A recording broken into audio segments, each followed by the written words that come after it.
नमस्कार मित्रांनो, तुम्ही डी फार्मसी ऍडमिशन 2026 साठी तयारी करत आहात का? रजिस्ट्रेशन कधी सुरू होणार? डॉक्युमेंट व्हेरिफिकेशन कधी करायची? मेरिट कधी लागणार? आणि आजच्या व्हिडिओमध्ये मी तुम्हाला डी फार्मसी काउन्सिलिंग 2026 चे संपूर्ण वेळापत्रक तुम्हाला स्टेप बाय स्टेप सांगणार आहे. तर महाराष्ट्र राज्य तंत्र शिक्षण संचालन डीटीई महाराष्ट्राने शैक्षणिक वर्ष 2026-27 प्रथम वर्ष पोस्ट एचएससी डिप्लोमा प्रवेश प्रक्रिया वेळापत्रक जाहीर केलेलं आहे. तर याची अधिकृत जी वेबसाईट आहे ती phd2026.dtemaharaashtra.government.in या पोर्टलवरती जाऊन तुम्हाला तुमचं या ठिकाणी रजिस्ट्रेशन करायचं आहे. ही जी कंप्लीट प्रोसेस आहे, ही कंप्लीट प्रोसेस मी तुम्हाला कशा पद्धतीने होणार ती मी तुम्हाला आता स्टेप बाय स्टेप समजवणार आहे.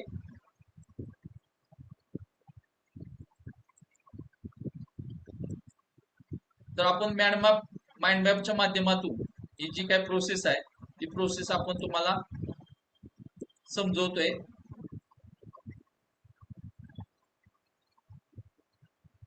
तर पहिल्यांदा तुमचं जे आहे ती तुमची ऑफिशियली जी वेबसाईट मी तुम्हाला सांगितली की डीटी महाराष्ट्र वेबसाईट जी आहे ती तुमची phd26.dtemaharaashtra.government.in authority examination admission authority official notification जे आहे ते या ठिकाणी तुम्हाला वेबसाईट वरती ज्या काही गोष्टी आहेत त्या तुम्हाला त्या ठिकाणी पाहायला मिळणार आहेत, डेली अपडेट्स वगैरे त्या ठिकाणी. तर त्या ठिकाणी दुसरं जे आहे ते तुमची इलिजिबिलिटी.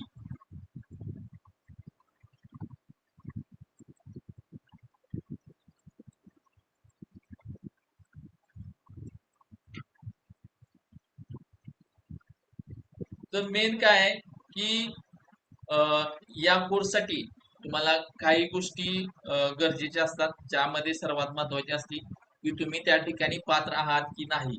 तर अकॅडमिक क्वालिफिकेशन जे आहे ती यासाठी बेसिक क्वालिफिकेशन तुम्हाला 12वी सायन्स उत्तीर्ण हा विद्यार्थी असावा, ज्याच्याकडे फिजिक्स, केमिस्ट्री, बायोलॉजी आणि मॅथमॅटिक्स, फिजिक्स केमिस्ट्री बायोलॉजी बी ग्रुप किंवा फिजिक्स केमिस्ट्री मॅथमॅटिक्स ए ग्रुप, या दोन्हीपैकी कोणताही एक ग्रुप घेऊन तो विद्यार्थी उत्तीर्ण असावा. दुसरी जी काही इलिजिबिलिटी आहे तो महाराष्ट्राचा कॅन्डिडेट असावा किंवा ओएमएस कॅन्डिडेट किंवा अदर महाराष्ट्र स्टेट, म्हणजे महाराष्ट्र स्टेट म्हणजेच त्या ठिकाणी तुमचं महाराष्ट्र स्टेटचं डोमासाईल असावं, किंवा तुम्ही महाराष्ट्राच्या बाहेरून असाल तर त्या ठिकाणी तिसरी जी इलिजिबिलिटी आहे ती रिझर्व्ह कॅन्डिडेट, म्हणजे प्रत्येक ठिकाणी वेगवेगळ्या कॅन्डिडेट असतात, तर त्या ठिकाणी रिझर्व्ह कॅन्डिडेट पण या ठिकाणी एलिजिबल असतात. तर तुमची ही रजिस्ट्रेशन प्रोसेस आहे ही कशा पद्धतीनं चालते. तर पहिल्यांदा तुमचं या वेबसाईट वरती जाऊन तुमचं ऑनलाईन रजिस्ट्रेशन करायचं आहे. नंबर 2 ला तुम्हाला त्या ठिकाणी तुमचं क्रिएट लॉग इन, त्या ठिकाणी तुमचा लॉग इन आयडी पासवर्ड तुम्हाला त्या ठिकाणी जनरेट करायचा आहे. नंबर 3 ला तुमचे ज्या डिटेल्स आहेत, ज्या एज्युकेशनल तुमच्या पर्सनल डिटेल्स असतील, पहिल्यांदा पर्सनल डिटेल्स आणि त्याच्यानंतर एज्युकेशनल डिटेल्स त्या ठिकाणी तुम्हाला पूर्ण त्या ठिकाणी फिल करायचे आहेत. नंबर 4 ला तुम्हाला त्या ठिकाणी तुमचे जे काही डॉक्युमेंट असतील ओरिजिनल, त्याचे ओरिजिनल डॉक्युमेंटच्या ज्या पीडीएफ आहेत त्या प्रॉपर स्कॅन करून त्या ठिकाणी तुम्हाला त्या अपलोड करायचे आहेत. आणि 5वी जी काय प्रोसेस आहे या ठिकाणी ती तुमची जी काय रजिस्ट्रेशन फी असेल 500,000 रुपये, जे काय तुमच्या कॅटेगरीनुसार येणार आहे ती फी तुम्हाला त्या ठिकाणी पेड करायची आहे. तर ही या प्रोसेसमध्ये आपण ही सेकंड गोष्ट तुमची रजिस्ट्रेशन प्रोसेस पाहिली.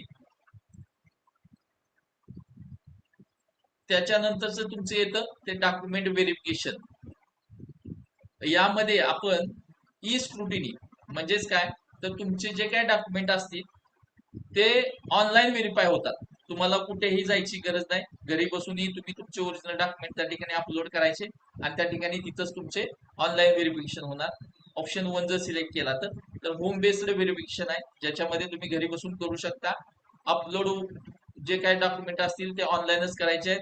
No need for visit FC center, म्हणजेच फॅसिलिटेशन सेंटर असतात प्रत्येक एरिया वाईज ते सेंटर आपल्याला त्या ठिकाणी सिलेक्ट असतात, तर त्या ठिकाणी तुम्हाला जावं लागतं.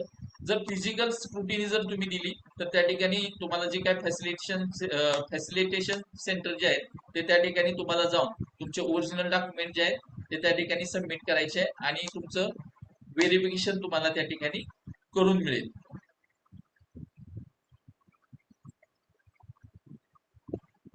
आता यासाठी ज्या इम्पॉर्टंट डेट्स ज्या आहेत त्या खूप महत्वाच्या आहेत, की बरेच विद्यार्थी या डेट मिस करतात आणि परत ऍडमिशन साठी धावपळ करतात.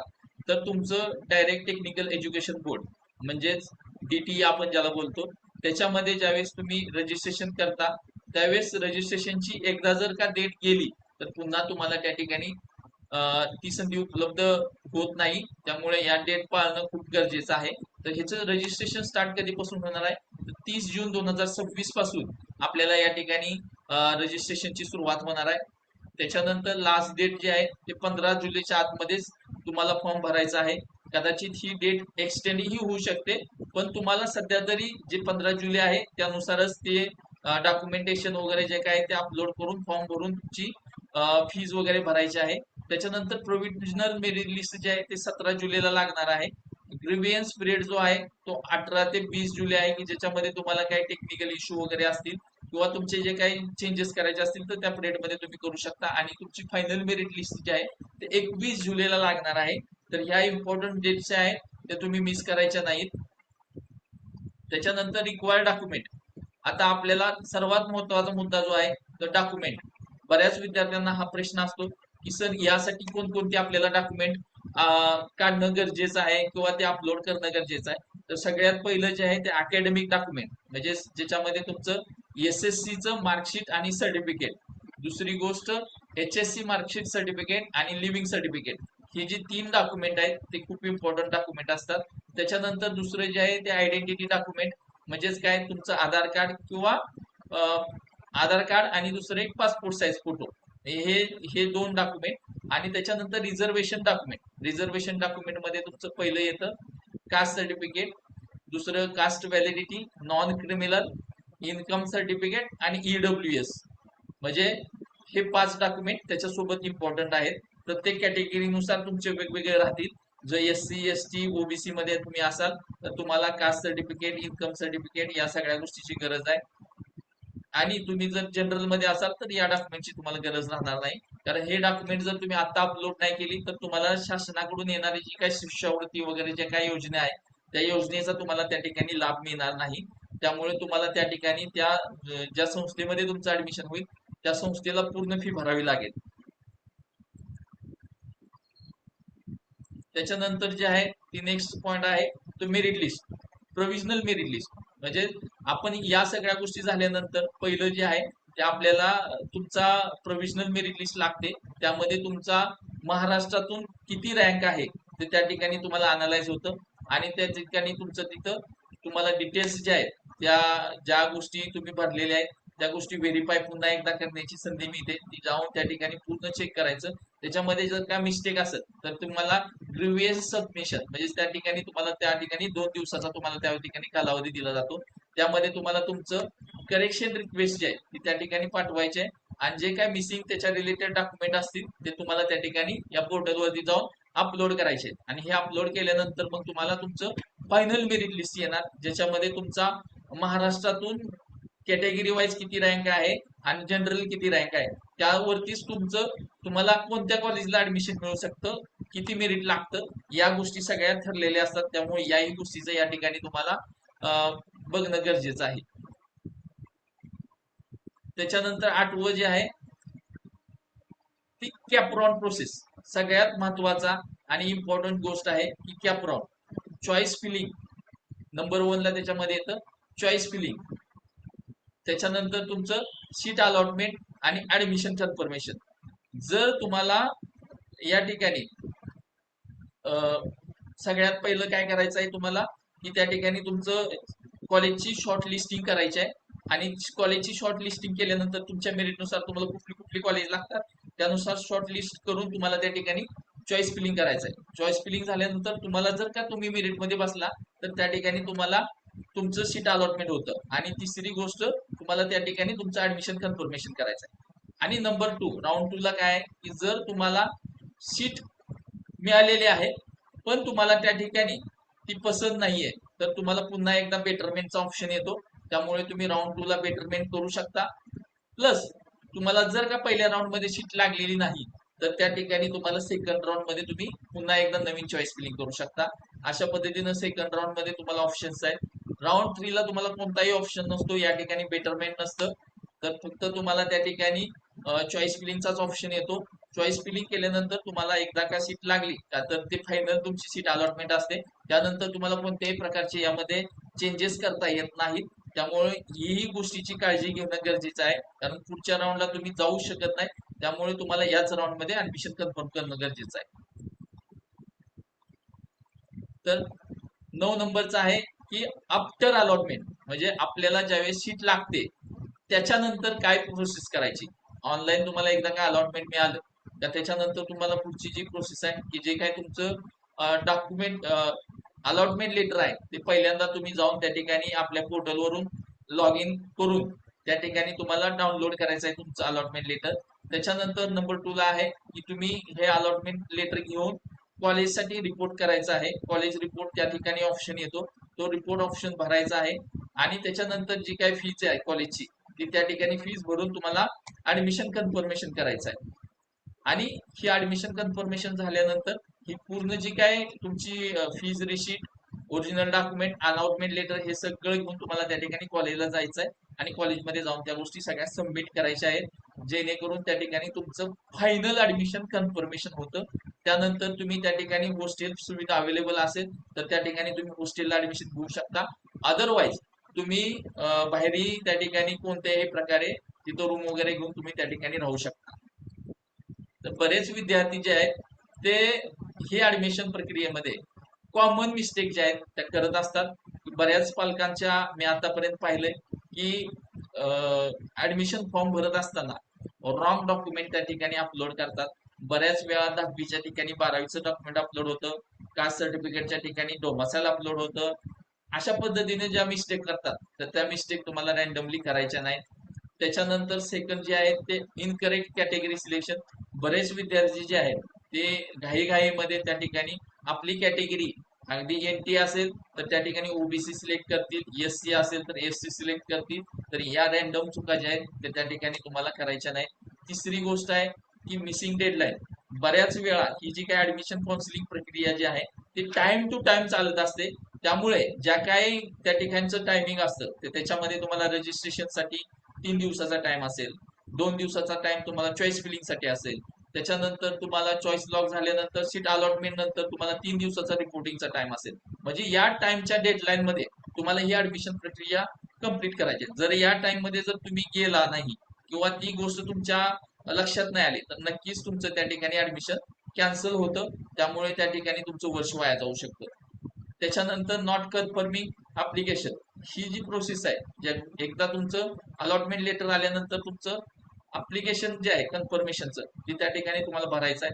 आणि बरेच विद्यार्थी काय करतात की जी काय मेरिट लिस्ट आहे, ज्यावेळेस तुमचं सीट अलॉटमेंट लागते, मेरिट लिस्ट लागते, त्या मेरिट लिस्ट पण ते विद्यार्थी इग्नोर करतात. त्यामुळेही त्यांचं त्या ठिकाणी वर्ष वाया जातं. तर आज मला वाटतं की आतापर्यंत या सर्व ज्या प्रोसेस आहेत त्या प्रोसेस तुम्हाला समजल्या असतील. जर तुम्हाला समजलं नसतील तर त्या ठिकाणी तुम्ही या व्हिडिओच्या खाली कमेंट बॉक्समध्ये तुमची कमेंट टाका की तुम्हाला काय प्रॉब्लेम आहे, त्या ठिकाणी माझी मी पर्सनली हेल्प करीन. या ठिकाणी ही जी काही प्रोसेस आहे ऍडमिशन रजिस्ट्रेशन पासून ते सीट अलॉटमेंट पर्यंतची ही प्रोसेस जरी तुम्हाला इझी वाटत असली तरी ही प्रोसेस खूप कॉम्प्लिकेटेड आहे. त्यामुळे अनेक पॅरेंट्स यामध्ये बऱ्याच चुका करतात आणि त्यावेळेस विद्यार्थ्याला त्याला जे हवं आहे ते कॉलेज मेरिटमध्ये बसूनही त्याला त्या ठिकाणी मिळत नाही. महत्वाचा मुद्दा आहे की तुम्हाला किती मार्क पडलेत हे इम्पॉर्टंट नाही, तर तुम्ही कशा पद्धतीनं स्ट्रॅटेजी इम्प्लिमेंट करता या गोष्टी खूप इम्पॉर्टंट असतात. तर त्यामुळे यामध्ये आमचं सद्गुरू करिअर काउन्सिलिंग सेंटर जे आहे ते तुम्हाला पूर्ण ऍडमिशन रजिस्ट्रेशन पासून ते सीट अलॉटमेंट पर्यंत पूर्ण सपोर्ट करतं, ज्याच्यामध्ये तुमचं रजिस्ट्रेशन सपोर्ट आहे, डॉक्युमेंट व्हेरिफिकेशन सपोर्ट आहे, मेरिट अनालिसिस सपोर्ट आहे, कॉलेज सिलेक्शन सपोर्ट आहे, चॉईस फिलिंग सपोर्ट आहे, कॅपराउंड गायडन्स आहे. आणि ऍडमिशन कन्फर्मेशन. म्हणजे ही जी काय प्रोसेस आहे ही टोटल प्रोसेस तुम्हाला स्टेप बाय स्टेप आपण इझी करून देतो. तर त्यासाठी मित्रांनो तुम्हाला आमचं काउन्सिलिंग जॉईन करायचं आहे. जे काय काउन्सिलिंगची नॉर्मल फी असेल ती आमच्या टीमशी तुम्ही कॉन्टॅक्ट करा. आणि त्या ठिकाणी तुम्हाला जर वाटत असेल की आपण या सर्व प्रोसेस आपण स्वतः करतो, तर त्यासाठी आमची कम्युनिटी ग्रुप जॉईन करा, जेणेकरून त्या ठिकाणी टाइम टू टाइम डेडलाईन्स तुम्हाला त्या ठिकाणी मिळतील. आणि तुम्ही स्वतःही, आय होप तुम्हाला ह्या सर्व गोष्टी माहिती असतील तर तुम्ही स्वतःही करू शकता. त्यासाठी तुम्हाला कोणालाही काउन्सिलिंगची गरज नाही. जर तुम्हाला यामध्ये अडचणी वाटत असतील तर नक्कीच आमचं काउन्सिलिंग जॉईन करा, जेणेकरून तुमची ही जी काय प्रोसेस आहे ती पूर्ण प्रोसेस इझी होऊन जाईल. अजूनही आमच्या युट्यूब चॅनलला सबस्क्राईब नसेल केलं तर सबस्क्राईब करा. फेसबुक इंस्टा पेजला फॉलो करा, कारण असेच नवनवीन अपडेट्स फार्मसी काउन्सिलिंग संदर्भातल्या मी या व्हिडिओच्या माध्यमातून तुमच्यापर्यंत पोहोचवण्याचा प्रयत्न करणार आहे. त्यामुळे हा व्हिडिओ जर तुम्हाला आवडला असेल तर नक्कीच कमेंट करा. आणि तुमचा सीईटीचा किती स्कोर आहे तो स्कोर कमेंट करा. आणि तुम्ही कोणत्या एरियातून येता आणि तुम्हाला कोणतं कॉलेज हवं आहे ते कमेंट बॉक्स मध्ये लिहा. त्या ठिकाणी तुम्हाला हेल्प केली जाईल. आणि हा व्हिडिओ तुमच्या जास्तीत जास्त मित्रांपर्यंत किंवा तुमच्या जास्तीत जास्त पेरेंट्स पर्यंत पोहोचवा, जेणेकरून त्यांना पूर्ण माहिती या संदर्भात मिळेल. त्यामुळे आतापर्यंत हजारो विद्यार्थ्यांना या काउन्सिलिंगच्या माध्यमातून आपण मदत केलेली आहे आणि त्यांना त्यांचं ड्रीम कॉलेज मिळवून दिलेलं आहे. तुम्हालाही तुमचं ड्रीम कॉलेज मिळवायचं असेल तर नक्कीच संपर्क करा. जय हिंद, जय महाराष्ट्र, जय भारत.